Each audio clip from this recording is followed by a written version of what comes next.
Baik, Assalamualaikum warahmatullahi wabarakatuh.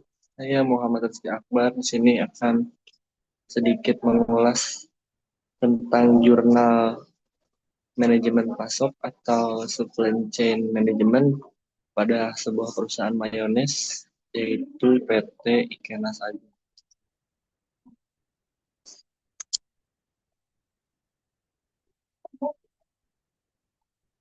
Di sini latar belakang manajemen rantai pasok atau supply chain management biasa disingkat dengan SCM, berperan penting dalam efisiensi distribusi barang.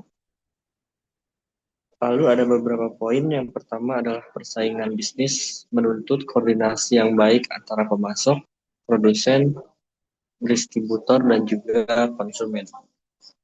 PT Iktenas ini sebagai sebuah perusahaan manufaktur yang perlu mengoptimalkan rantai pasokan agar tepat waktu dan efisiensi. Tujuan dari penelitian jurnal tersebut yang pertama adalah untuk menganalisis sistem rantai pasok pada PT Tenas Agung. Lalu yang kedua, mengidentifikasi resiko dan hambatan distribusi, lalu memberikan rekomendasi untuk meningkatkan efisiensi waktu dan juga biaya pengiriman.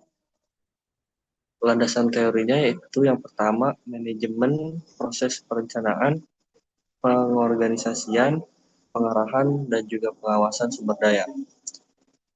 Supply chain management mengelola aliran bahan baku, informasi, dan produk hingga ke konsumen. Tujuan SCM ini yaitu yang pertama mengefisiensi terhadap aktivitas dan juga keunggulan yang kompetitif. Di sini ada beberapa risiko dalam rantai pasok menurut Hager dan Render pada tahun 2015, yaitu kegagalan pemasok dalam kualitas dan kualitas bahan, penundaan atau kerusakan logistik, fluktuasi ekonomi, politik, dan dan bencana alam. Lalu yang terakhir ada strategi mitigasi, diversifikasi pemasok, kontrak penalti, asuransi, dan sistem TI yang aman. Lalu di sini ada logistik dan distribusi. Yang pertama adalah manajemen logistik untuk merencanakan, melaksanakan, dan mengendalikan keefisiensian aliran penyimpanan barang, pelayanan, dan informasi yang terkait dari awal hingga titik konsumen, guna memenuhi kebutuhan pelanggan. Tujuan dari manajemen logistik tersebut adalah untuk memperoleh efisiensi operasi melalui integrasi, integrasi dari keseluruhan kegiatan melalui akuisisi bahan baku, pemindahan, dan penyimpanannya. Ketika biaya transportasi dan persediaan penting baik dari sisi input maupun output. Proses produksi penekanan pada logistik perlu dilakukan. Yang pertama untuk sistem pengirimannya. Karena biaya yang tinggi ini perusahaan terus mengevaluasi cara pengirimannya. Lalu ada beberapa cara untuk pengiriman utama. Yang pertama adalah jalur truk.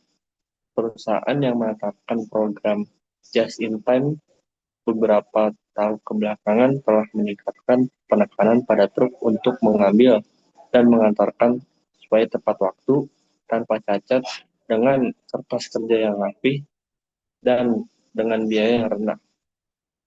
Lalu yang kedua ada jalur kereta api. Jalur kereta api di US ini mempekerjakan 2015 orang dan mengirimkan sebagian 40% ton dari semua komoditas termasuk batu bara, biji-bijian, atau bahan kimia dasar. Penggunaan kontainer telah membuat pengiriman trailer truk di mobil datar hingga kereta api menjadi cara distributor yang menjadi distribusi yang populer. Lalu yang ketiga ada jalur udara, tentu saja untuk pengiriman item ringan di ruang lingkup nasional dan internasional seperti pasokan medis, dan kendaraan darurat, buah, komponen elektronik, hingga menawarkan kecepatan dan juga keandalannya. Yang terakhir adalah melalui jalur air. Adalah salah satu cara transportasi tertua,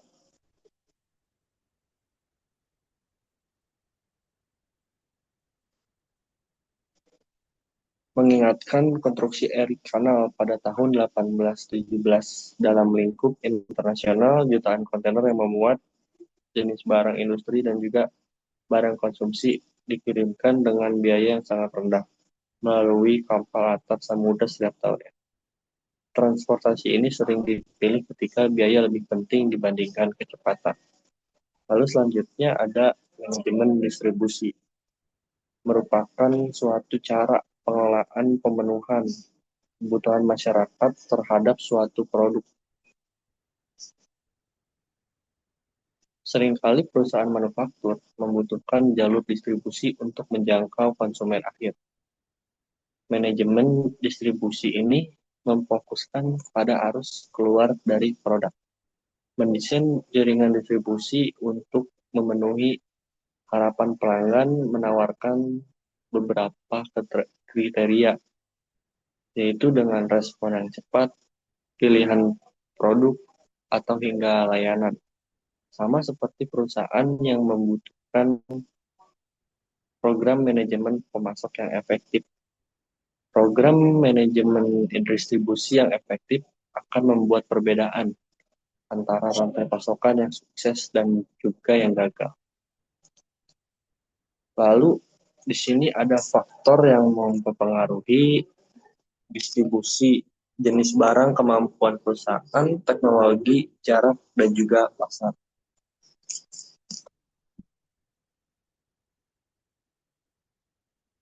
Faktor yang mengaruhi pertama adalah faktor barang.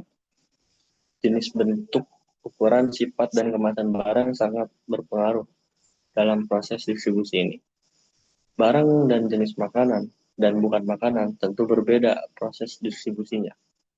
Barang yang mudah rusak dan tahan lama juga tentu berbeda dalam proses distribusi. Lalu yang kedua ada faktor perusahaan. Pengalaman dan kemampuan manajemen serta pengawasan yang dilakukan perusahaan selama proses distribusi tentu akan sangat berpengaruh terhadap kegiatan distribusi tersebut.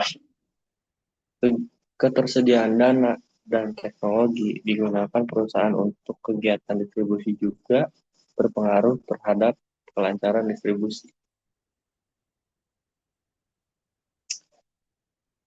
Lalu selanjutnya ada faktor pasar. Jumlah konsumen, letak geografis konsumen, jumlah pesanan dan kebiasaan dalam pembelian dari konsumen di pasar itu menjadi faktor yang ikut berpengaruh terhadap kegiatan distribusi ini. Faktor kebiasaan dalam pembelian ada tidaknya perantara, volume pembelian dan biaya penyaluran barang dari presiden hingga kepada konsumen. Lalu selanjutnya ada faktor jarak tempuh. Jarak antara tempat produksi dengan konsumen menjadi salah satu faktor yang mempengaruhi kelancaran proses distribusi. Jarak tempuh antara Jawa dan Bali serta antara Jawa dan Papua menjadikan proses distribusi barang dan jasa kedua tempat tersebut di Pulau Jawa yang berbeda. Faktor teknologi, informasi, dan juga komunikasi. Perkembangan teknologi, informasi, dan komunikasi yang semakin canggih sangat membantu proses distribusi barang dan jasa. Distribusi barang antar negara, baik impor maupun ekspor, semakin cepat dan mudah dengan bantuan teknologi informasi.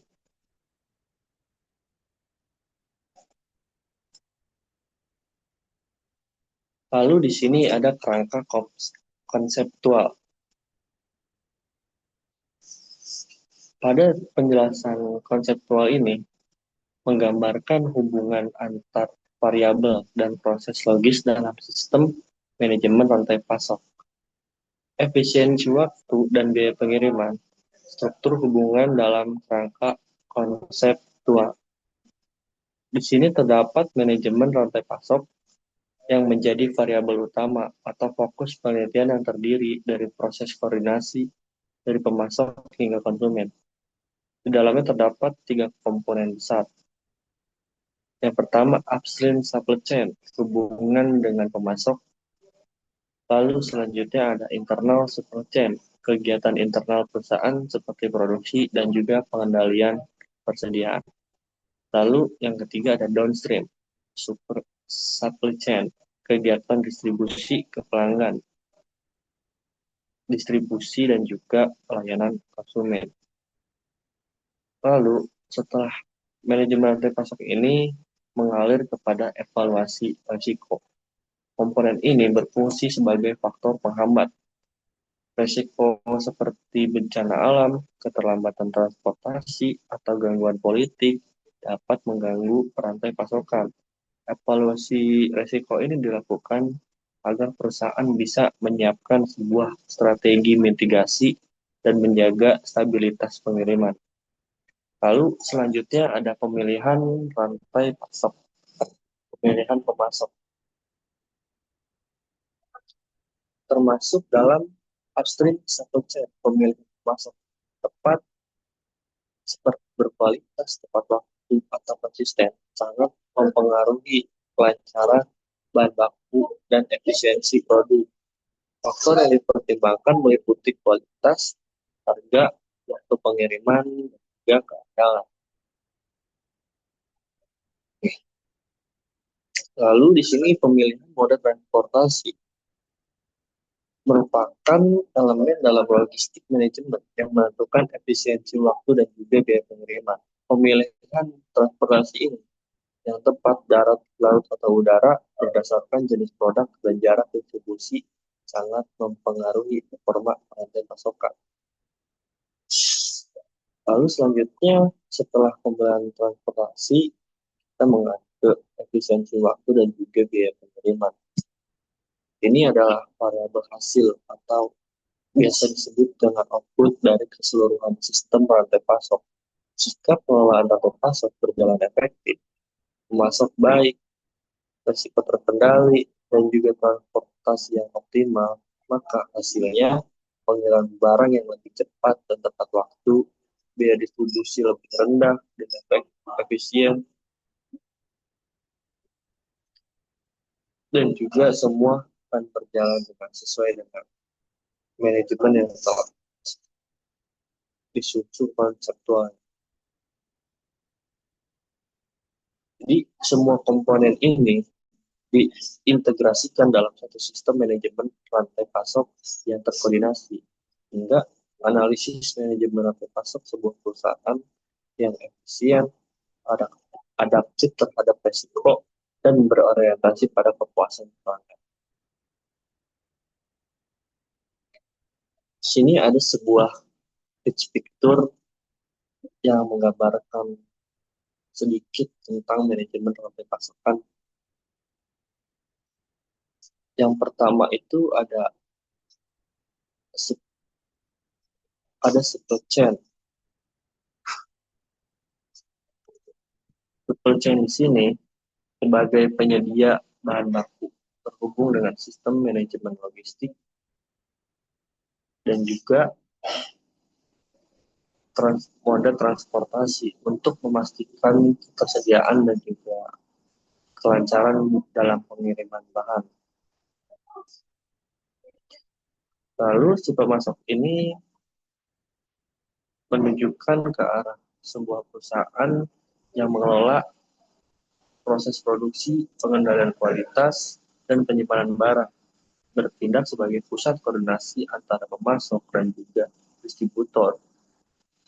Lalu setelah itu mengalir pada distributor yang mengatur distribusi dan juga pengiriman produk ke pelanggan, terhubung dengan sistem evaluasi bencana risiko untuk mengantisipasi hambatan logistik.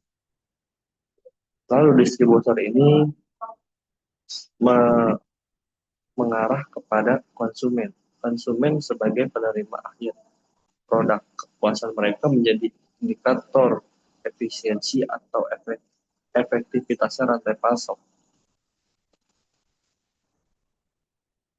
Setelah itu, manajemen logistik dan moda transportasi ini berusaha mengoptimalkan bagaimana cara pengiriman agar cepat dan efisiensi dalam evaluasi risiko bencana, mengantisipasi potensi gangguan akibat bencana alam atau hambatan eksternal lainnya.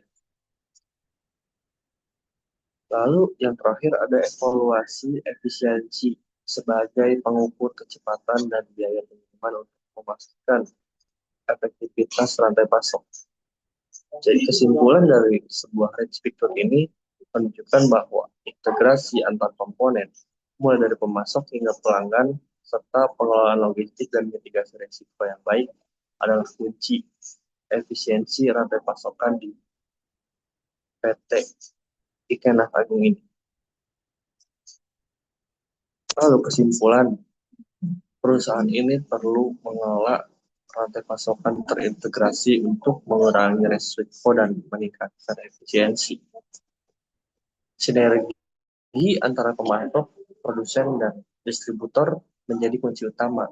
Dalam penerapan supply chain management yang tepat, akan menekan biaya dan mempercepat waktu pengiriman. Cukup sekian yang dapat saya jelaskan. Kurang lebihnya mohon maaf. Wassalamualaikum warahmatullahi wabarakatuh.